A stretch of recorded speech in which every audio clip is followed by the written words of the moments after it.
guys. Hey, welcome to another episode of the Practical Wealth Show. So today we're going to talk about real estate and side hustles. And I've got the Eric Lindsey, the host of the Real Estate Side Hustle and Syndication Show.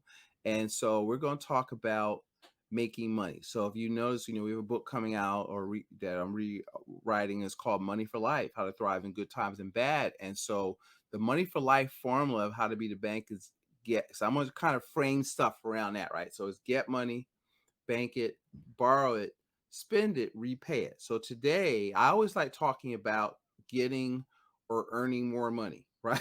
Because you need to get, you can't, I always tell my clients, Eric, I can't steer a parked car, right? You need to make some money. And you need to accelerate. Money like speed. So you need to be able to accelerate getting more money coming in the door. So, Eric, tell me a little about yourself, your background, and what got you going. Let's show these people, some things they can do to think about making new money, and we'll get into real estate. We're going to get into side hustles. Eric, welcome to the Practical Wealth Show. Well, I'm glad to be here, Curtis, and I'm glad for the invite and you extending the warm welcome for me to come onto your show. So just a brief background about me. I'm based out of Kansas City, wife, 3 children, 1 grandchild that keeps me super busy. Sure. But what kind of led me to the place that I'm currently at is just job instability. To kind of sum everything up, I was in the trades, and I'm still a tradesperson as of today. And so I'm a union carpenter. I've been in the union right at about 17 years, and I've experienced quite a few layoffs during that period of time. Mm-hmm. And that just kind of taught me some valuable lessons that really job security, it doesn't exist. Some people do pursue job security, and I went that route myself, but along the way, I just discovered that I really have to kind of make my own way, and I have to prepare for the worst. That way, I just didn't want to be susceptible to anyone to be able to come in and pull the rug out from under me, because I've been down that road quite a bit. And so I was a union carpenter, and I end up getting a dream job for a union carpenter, which is to work maintenance and not have to worry about layoffs or anything like that any longer. And I end up getting the dream job, but the dream job came with a ton of corporate politics. And so I still found myself going, in a really turbulent environment, and looking around to try to see how I could safeguard my family, how I could protect them and protect their livelihood. I started going down a rabbit hole of investing. And so I started looking into various different ways to see how I could make and generate some extra income, or maybe build some passive income along the way, and stumbled into businesses. I started a janitorial company. From there, I ended up diving into real estate, and I discovered wholesaling along the way. And so I jumped into the wholesaling arena, and I started going down that rabbit hole, and I did really, really good. And I still wholesale some to this day. Mm-hmm. But what I discovered about wholesaling is it's really transactional. And so Yes. that led me to looking for more passive income. And I stumbled into more of the syndication arena, in which I'm located right now. I syndicate real estate. We currently have right at 111 units under management. They're all mobile home parks, but it's producing passive income. And so, with you mentioning that you want to have some active income and something to be more passive, that's kind of what I've accumulated at this point. With my wholesaling business, is transactional, and Right. wholesale mobile homes, we wholesale houses. We have that transactional income, but I'm also building up my long-term strategy for wealth by actually owning real estate, buying real estate and holding it. And so that's kind of what led me to where I am currently. That's awesome. So I want you to hear a couple things. So one, there's no security is only opportunity. So this is what I'm pulling out of that story, right? So you had, because it's I used to I used to not I did a what would you call it? I work with youth that were going to be in the trades. They had me come in and teach financial literacy, right? And I would teach them, listen, I want they would go out and they would get them to pass the test and get their apprentice license. And they started like 1980 an hour or something like that up here in Philly. And they were like 21, 22, 23, no student loans. That's awesome. I had them saving 20% of their income. But I would always look, don't get caught into what I call a union mindset, right? Where because you can get all that stuff, like where you have to learn how to hustle, like because you know how to do stuff, so you always need to have side jobs. You need to get your hustle on and make money to buy real estate. So I was trying to get them at like 21, 22. Hmm. I didn't want them to wait till 38 to realize Yeah. I should have been doing this, and you could have been doing this from 19, 20, 21, Yeah. Hmm. and so that is so I'm glad you hear you say that. But I think a lot of people sleep the trades because that helps you. How did let me ask you, so being a carpenter, when you started looking at real estate, how did that, not that y'all have to do this, but I'm just curious to how did it help you Yeah, at all? it definitely helped me. I was able to basically know the language. So Yes. when I was speaking with contractors, I could pretty much decipher exactly what was taking place. Even though I didn't start off with a knowledge about real estate investing, I still knew the craft of carpentry and being around the construction world. I knew what it looked like to do a job right. I knew what laying carpet was like, laying Right. carpet.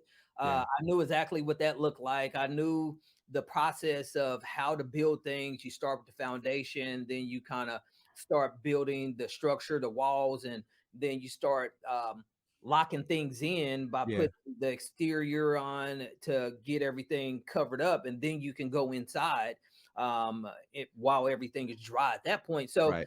yeah, being a tradesperson, it See, definitely. because I think people don't give themselves credit for what they already know. Like they can expand on that, Mhm. and you could have conversations. Okay, you weren't in real estate investing, but you knew the work, and how to have the conversation. So you worked with the product, the house, which is just what is somebody buying what is it? God, Jason Hartman called it something, buying construction goods at a discount. He called it something like, because you're basically, when you get a house, you're getting the wood, the commodities at a discount, like it's all put together, right? And so I just thought that was an interesting way to look at it. But tell me about, so now, and then the story was he like, I was tired of not being in control of my life, and he was willing to take action. Okay, to do something. That's the thing. So you got to be uncomfortable, and then you got to find something that you like. Mhm. One of the things, Eric, we always say is investing is not about buying something; it's about becoming, Okay. right? And Mhm. so something, right? Talk about the transition from union carpenter to entrepreneur, real estate entrepreneur, to mentally, like what did that, how was that mentally for you? And then tell us how, your first deal, and how you got it, because mobile homes is fascinating. I want to go into mobile homes a little bit because I didn't think you could find them. you know Yeah. and maybe it's because I'm in Philly, but I think they're great. Yeah, yeah. Mobile homes is a really great opportunity, and like you said, they are difficult to find, but they do provide some great opportunities. But as far as the mindset change, I somewhat was always entrepreneurial Hmm. in mind. I always wanted to make money and do extra things to generate income, but Hmm. I ended up getting the trade job. It was really good pay. It was really stable in the beginning. And so I kind of got away from the business ownership mentality. And so just got super comfortable as being an employee Right. and just sat back for quite some time. But then when I had to go back and make that shift, I just had to really buckle down. I Right. mean, Right. Right. it was more or less out of necessity. And when you are pushing the corner to do things, you just make things work. I'm never gonna promote like burning the boats, quitting your job, and not Right. having any savings or anything like that. But a lot of times, those guys, they just have to figure it out. Didn't quit my job, but I took that same philosophy that, hey, I have to make this work. I didn't know how things was gonna turn out with my job, so I just couldn't allow my family to end up in a destitute position. So, and I just started putting one foot in front of the next and started educating, started listening to a lot of educational materials, podcasts, reading, and then a lot of internet searches. And so you just have to make that shift from being an employee to an entrepreneur, and you have to take action and also Mm-hmm. get educated. And so it's basically you have to do both at the same time. You can't do one Yes. without the other, or Yeah. else you're not going to make progress, or else or either you're going to do things and lose a lot of money along the way because you're not getting educated about what it is that you're doing. Yeah, yeah. I always tell activity produces knowledge. So it's like you got to learn. We say the three rules of investing, Eric. Three: invest in what you know, or invest in knowing. Right. Invest in what you can control. Don't chase returns. Right. And so you have to. People say, "What should I invest in?" Well, what do you want? You want cash flow? Okay. Do you want to get this deal done in 10 years or less? Then you might not want to just give it to some fund manager you never met. You want to get maybe actively involved. So let's talk about side hustling first. Tell me what you mean by that, and then what are some things that you try to share with your audience, and things that you've done. I find a lot of people need to start with, they need to get some money. They need to save money at a percentage of your income. They need to get new capital coming in Mhm. relatively quickly. So let's talk about that a little bit. Yeah, Curtis, I love to. I'm really passionate about side hustles because that has really brought me to the place that I am now. Is giving me my track record, is giving me all my experience, and Mm-hmm. so I'm really interested in educating people and showing people how well side hustles can position them within life. And the more I study about side hustles, the more I realize that a lot of industries and a lot of huge companies started as side hustles. Like Sarah Blakely, she started Spanx as a side hustle. There's many there's many large companies that started as these side hustles, and so when you operate a side hustle, it allows you to be able to keep your job that's Mm-hmm. paying you and where you're getting the bulk of your income, and so you can kind of keep that safety, but on the side of that, you can experiment with various um, different industries that you can see if you have a passion for. Right. And something I always highly recommend people to do when they're starting side hustles is to find something that you have a passion for. Start with something that you really enjoy doing. And I heard you mention that as well, Curtis. Start with something that you really enjoy doing and try to build a business around that. Sometimes that may not work for some people, and then for people that are in like really dire constraints, I recommend to do something that makes money. And so some everyone's at a different place, and I want to help everyone at different places. So the person that needs income quick, I want to be able to pass them on some education as to what can help them out quickly and can help them Give bring. me a couple. So Eric, I need some money. There you go. In the next this is stuff I hear, like 30, 60, 90 days. What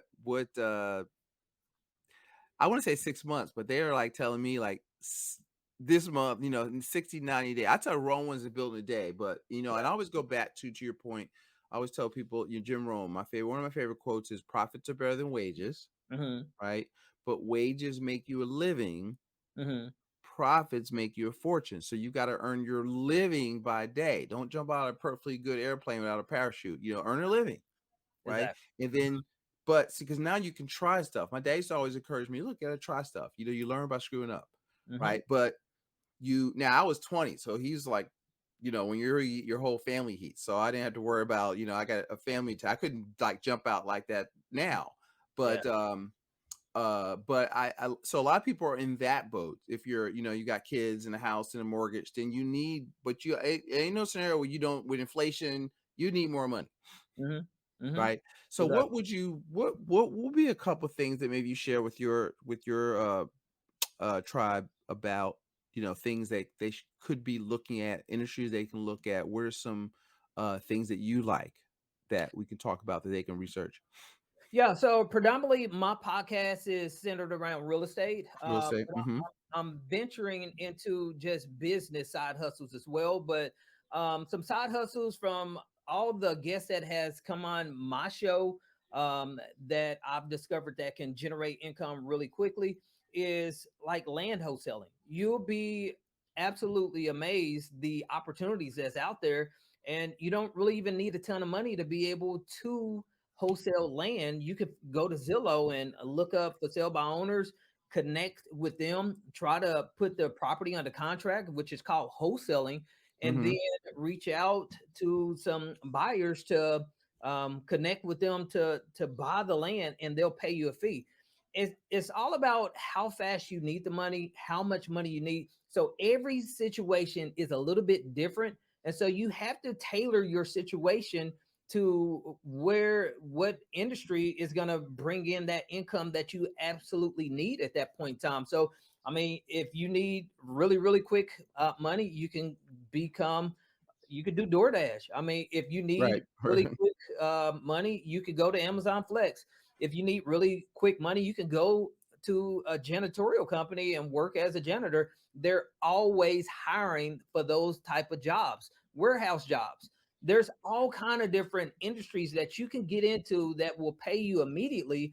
But if you're not in those kind of dire constraints, and you can go for the hot side hustle that you're passionate about, just know that it may not generate income instantly. It may take a while to start bringing in actual income and revenue for that business. So Let's every speak to that. That's my team. They ain't gonna go. My people aren't gonna go work at DoorDash. I don't think so. Our people are Uber, but like can't be too proud to, what's that song? Ain't too proud to beg. that's it. You you gotta, you can't be too proud to make money. Yes. Yes.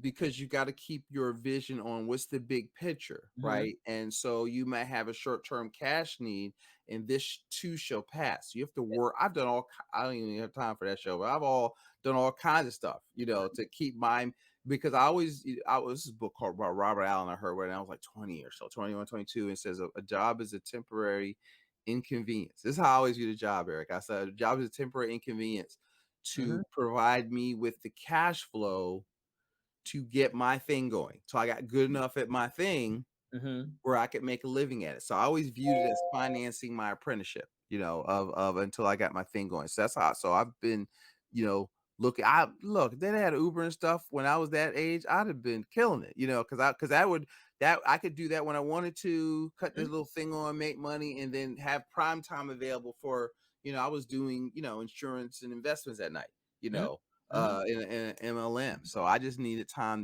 to at the time I thought I could only work between 6 and 8. So I needed, whatever I did, I Mhm. need that time to go. I could go out, and then I could make in one sale I made a week, but I Uh-huh. had to get good at that to do Exactly. that, right? And Exactly. you have to have time to you have to learn how to wholesale, right? Mhm. A Mhm. real estate or whatever, but those are tremendous, that can be full-time income things if you get your thing going. And you Exactly. Hey, Curtis, let me share one note with you, you and your audience here. One particular gentleman that came on the show, he is 28 years old. He's a millionaire, and he started off flat broke. And how he became a millionaire is driving Uber, building up enough down income for a down payment to put on short-term rentals. And now he's built up a huge portfolio, and this guy is a millionaire at 28 years old. So Wow. don't don't discount the impact that a side hustle can bring to you, because a side hustle, just as you mentioned, it could be just a stepping stone to get you to where your ultimate goal is. And so it's many opportunities out there that you could take advantage of to get you where you're trying to go. Yeah, it's all in the vision of what you're trying to do, right? And so that was just a stepping stone to make new money, so I could buy this thing, these STRs, and then money begets money, because now the money from the assets you bought fund the other assets to buy more assets. So we call it cash, asset, cash. Cash, you save more money, you buy another asset that generates new cash. Instead of going shopping, buying a bigger car, you got to redeploy your capital and keep making new money. Yes. That's awesome. Tell them about so what's fascinating me, the land flipping is, I've heard, no, not land flipping, well, wholesaling land, I maybe it's the same thing. I heard people buying it and then selling it to people, right, on time. Hmm. But wholesaling sounds a little bit different, but they're both good. Hmm. And the other one is, tell them about how you, with this is fascinating to me, about the mobile homes and how you venture into that, and then let's flow into what your favorite, which is syndication.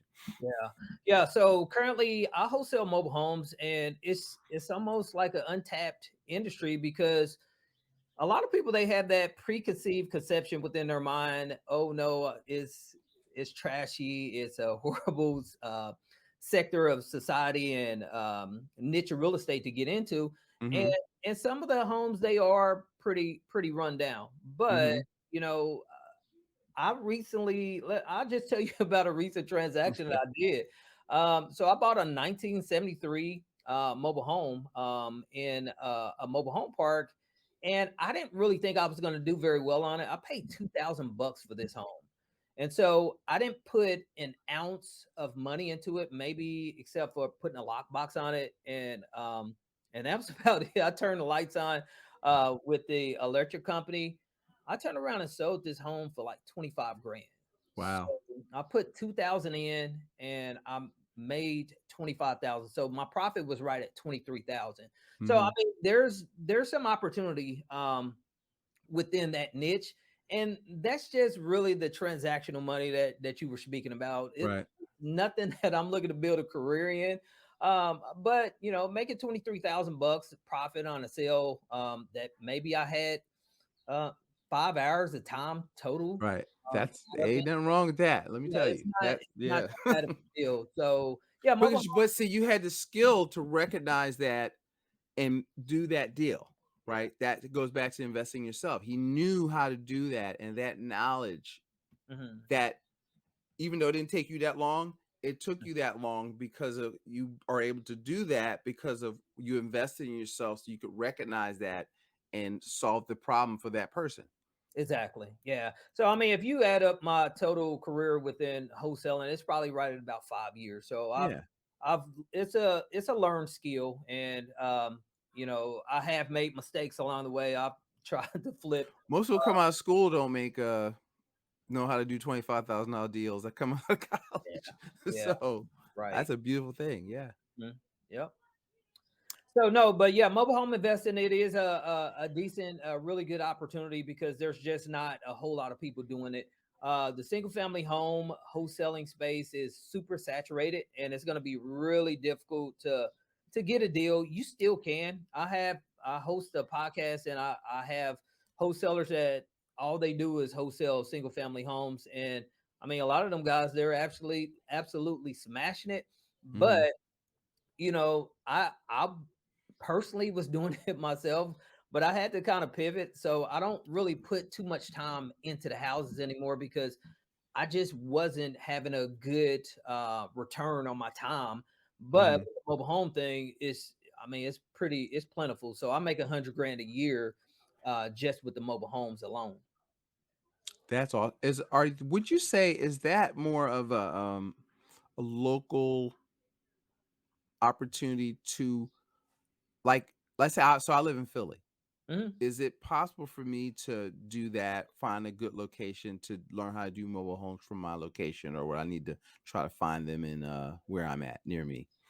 So I always recommend to try to do it locally initially. Um, Mm-hmm. but there's Facebook groups of um, wholesalers that wholesale mobile homes. They collaborate around the nation, and so Mm-hmm. this is not something that you have to be local to actually do. There's a lot Mm-hmm. of people, they're doing really good volume of wholesaling mobile homes outside of their state. They just use like partners in different areas to kind of collaborate with to get things to the finish line that way. So you don't have to be local. I love to be local though, because you can actually be the person that's going and doing uh, the actual transactions and things like that. But if you want to go outside of the state, you can easily do so. Okay. Talk to him about first. Tell him what a syndication is, just for people that don't know, and then talk to him about syndicating and who that helps and why do you like that so much. Yeah, so a syndication is just a pool of cash and investors coming together, putting money into an investment to buy it together.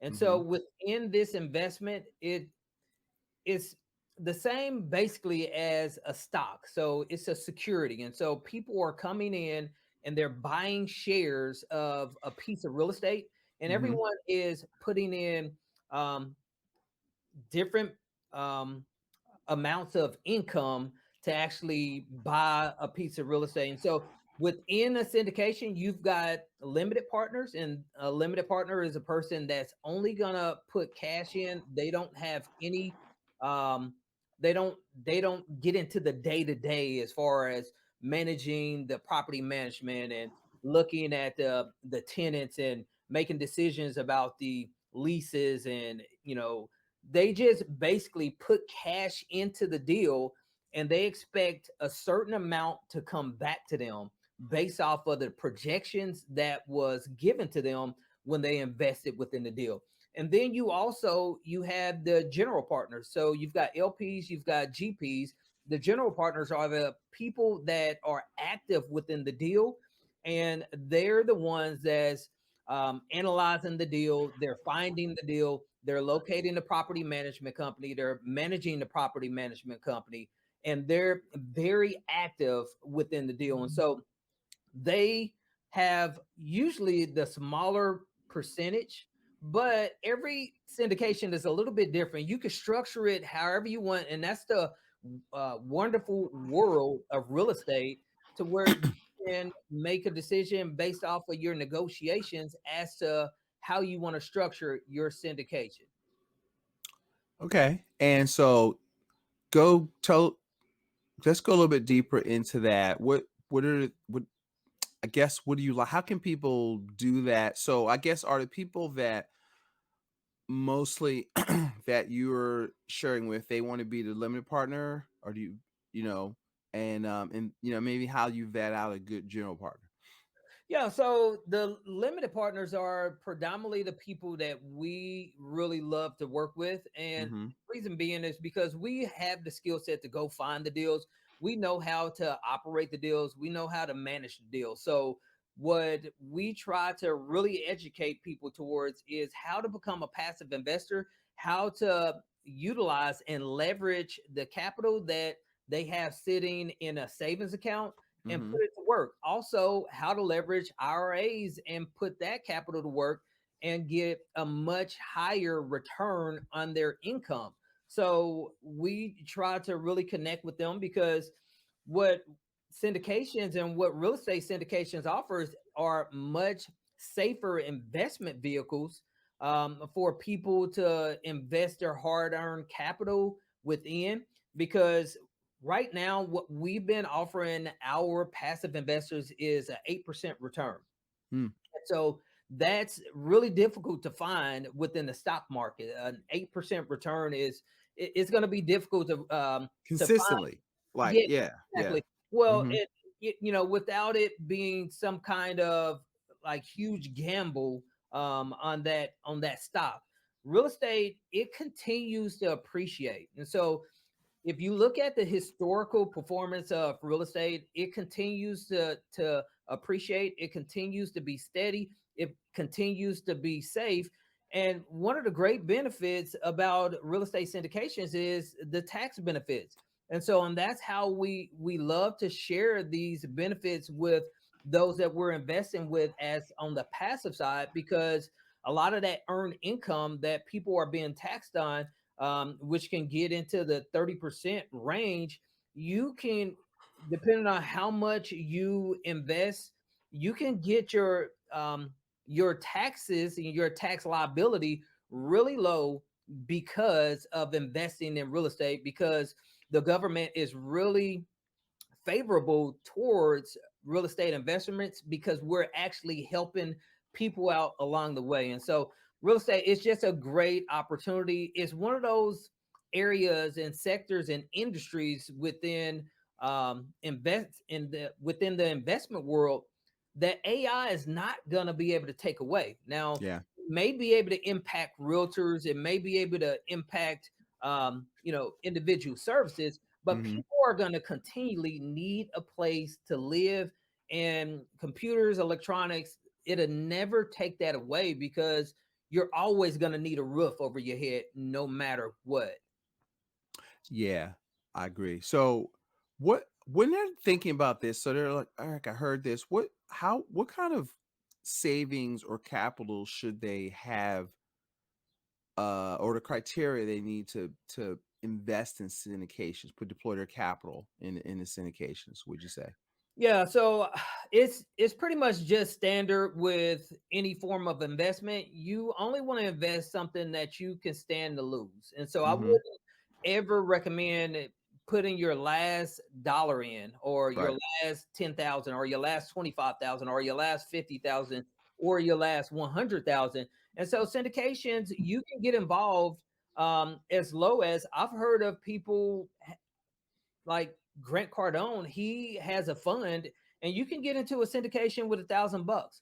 Hmm. But more on the other operators, smaller operators, like myself, you would probably need somewhere close to 25,000 to get into a deal, 50,000 or 100,000 to be able to get into a deal, and that's pretty typical for most syndication operators.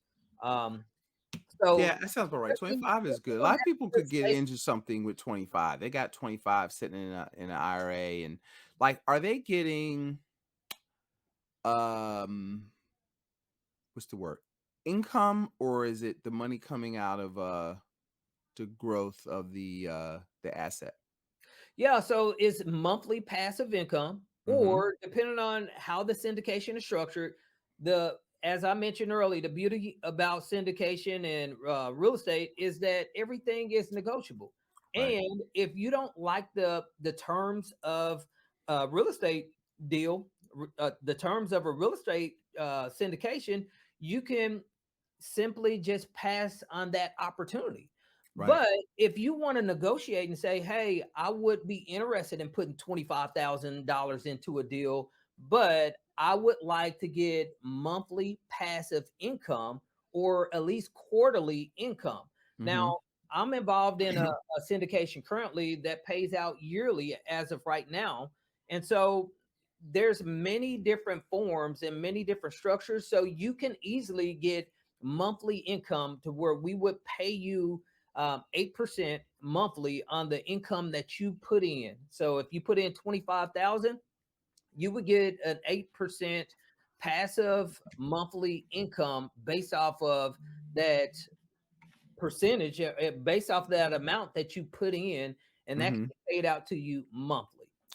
That see, one of the things I like about first, we try to teach our clients to learn how to don't wait till 65 to get a monthly check, right? You want to learn how to get money now. So if you've got, let's say, just for example's sake, he's not guaranteeing that, and he's not making, we're not, neither one of us are making an investment.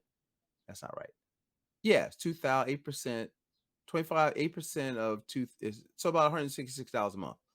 Yes. Is yeah, yeah. So what happens is, but see, the thing is, guys, if you get your money back every month or every quarter, your risk is going down because you're getting your capital out of the investment, right? Mhm. And so that money could go back, with our clients into your insurance policy. That could go to whatever. So, and if you can stack up, you know, four of those, that's $8,000 a year. You know what I mean? And then you divide that by, and so what you want to do is you want to, it's still, there's no get rich quick things, right? So this should be extra money. So like for people that are, I think, and you tell me, correct me if I'm wrong, that are good at their business, and they don't really have time to learn how to buy apartment buildings. They don't have time to, but they're good savers. You're a successful business owner, and to me, I would be focused on how to grow my business. Like that's my fastest path to cash. If I put $1 in my business and make $2, that's 100%.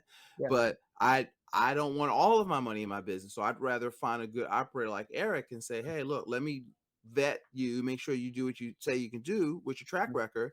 And Mm-hmm. then, okay, well, and I always tell people, look, go slow, Mm-hmm. start small, right? And with money and you. So guys, listen, and what do I say? If you don't have like 3 months, because people always ask me, oh, when can I invest? And I said, listen, do you have 90 days of your income in your emergency fund? No, we don't talk to you about, you can't invest in nothing. Okay. You don't Mm-hmm. have any money yet, right? You don't have money you can afford to lose. You're not ready to do that yet. Like if you do it. So for example, this is kind of the order. I'll say, listen, so this is where the side hustle comes in, Mm-hmm. right? So that you can build up. So the guy with the STRs, he did Uber to build up his cash, his savings, Mm-hmm. and his money, so he had money to invest. So you got to build up money, then because you have what I call emergency. And if you have 2 or 3 months your income, it's emergency fund. Everything above that is your opportunity fund to Mm-hmm. make money. So if you can do a deal where you can get 10, 15, $20,000, boom, you just accelerate your time frame. That's why you have to do some active stuff Right. before you're passive, Exactly. right? Exactly. And Rome wasn't built in a day. So I just think you have to give yourself uh some time. Eric, tell me, what didn't I ask you? This is my catch-all, Eric. Make sure I didn't forget anything. That I should have asked you that you want to share. Yeah. So, basically, how to work together with me. We provide opportunities for people to come in and invest with us. We love to have passive investors, people that do have somewhere close to $25,000 and up. We provide them with opportunities to work together with us. And we also like to educate along the way. And so we share the syndication process. I have a lot of educational materials that I share. So, I mean, I would love to connect with your audience or, So tell them how to find you. Give us, tell them how to, and we'll put it. We're gonna put everything about tell you in the show notes. But what's the best way to follow what you're doing, to reach out to you, to get more information about what you're talking about? Where would you have them go, or where? Or could be more than one thing. Where'd you have them go to find out more about what you're doing? Should they follow you? yeah, so they can go to moonlightcre.com. So that's just like moon and then just like light, cre.com. And what you're going to find there is my website, and I offer a free ebook, an introduction into apartment investing.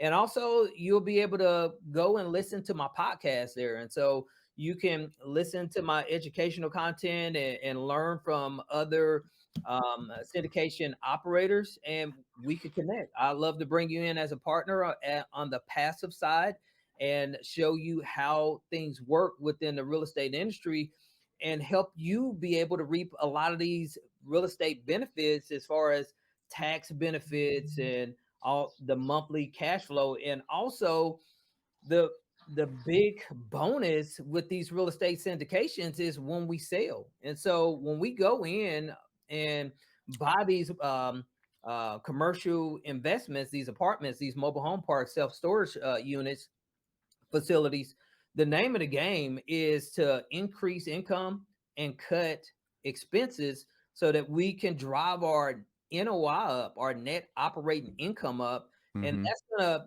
add value to that real estate. And then also over time, we usually hold these properties for anywhere between 2 to 5 years, and then we turn around and resell them after we've added the value, we've Mm-hmm. increased the income, we decreased the expenses, and so now you get all of your capital back at when we sell, and then on top of that, you get a portion of the equity that we've created within the deal. So not only are you getting the tax benefits, not only are you getting the monthly passive income, but you're Mm-hmm. also going to get all your capital back and a part of the sale investment that we capitalize on. So it's a great industry. It's a great niche that we're into, and we'll love to work together with you guys.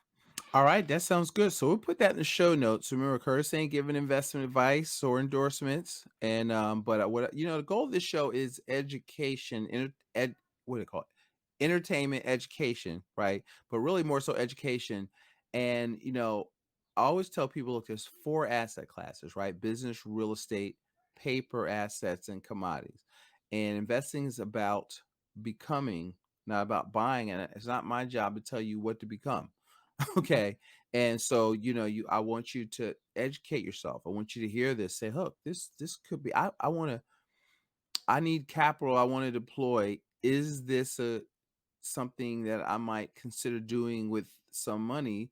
And then you call them, or any people I had on the show, you call them and you vet them and you see if this is a good place, something that you want to do. And then I always say, go slow, start small. If you do that, and that's how you do that. But so Eric, I want to thank you for coming on the show, and because and listen to, see, when you get to know people, listen to his podcast, subscribe to his show, Mhm. right? And get to know him, get to know his heart, listen to him talk these people, listen to the guests, and you'll see opportunities for yourself there. So hopefully I'm trying to make our show a conduit for y'all to meet other people. And like Curtis has no original thoughts. I just want you to know that. Mhm. And so this is the show is a cheat code for me to meet really cool people and get to know them. And so, oh, mobile homes, I can do this and that. Yeah, I got start syndication, 25 grand. Okay. There you go. And that's good. Now, it's not gonna get you rich, but it gets you in the game. But you're stacking. See, here's the thing, because you ain't getting no cash. Well, one of the things I do, Eric, is I look at I'll do like a 1-page financial plan, and I'll look at their assets, right? And they'll have $500,000 assets. You'll have this X amount in stock or Bitcoin. But when I look at the cash flow they generate, Mhm. it's a goose egg. They don't get no cash flow because they're all vesting for capital gains, but you Yeah, can't eat equity, right? exactly. And so, if you want to go to the beach and stay at the beach a couple weeks, Mhm. you need cash flow, right? Oh yeah. And you know what I mean? Eric got himself out of what he was doing because he generates cash flow Yeah. to feed his family, to give him lifestyle so he can do what he wants when he wants. Or still, we're all a work in progress, but that's your goal, guys. This, you got to remember what your goal. Your goal is become financially free, passive income greater than expenses. And so what you're doing as you build your game plan, what am I doing every quarter, every year to grow that passive income number? Mhm. That's what I think. That's what I try to think about, and that's what you want to think about. And then when you hear stuff like this, okay, could this help me do that? So you got to know what you want first, right? And then the opportunities will, if you know what you're looking for, then the opportunities will present themselves to Mhm. do that kind of stuff. Yep. And so that's why. So I'm so glad you came on today to share with our listeners. And so they should go to more Moonlight CRE. CRE. Let's see. I couldn't Uh-huh. read my handwriting. CRE dot Uh-huh. com, and tell them the name of your show. Yeah, so it's the Moonlight Real Estate Side Hustles and Syndication Show. And Mm-hmm. so I'd love for you guys to follow me there. We have all type of real estate guests on. So individuals all the way from like wholesaling, short-term rentals, syndications. We also have private money lenders. There's a gentleman I just had on the show. He's gotten into note investing. And so he takes cash that he has and he loans it out to people that will do like fix and flips. He Mm-hmm. charges them a really high interest rate. And so he's getting a really good return on his capital for lending his money out. And so now, of course, he has a skill set. He knows what to look for. He's not gonna gamble on a new investor, but the people that he's dealing with, they're safe people, and most likely he's gonna get his investment back at 10, maybe 12%. And so Yeah. that's much better than 4 or 5% that stock market will provide, or some kind of savings account. So you have to kind of look for those passive income generating activities, just as Curtis said, and to be able to have mailbox money. Right. Right. Exactly.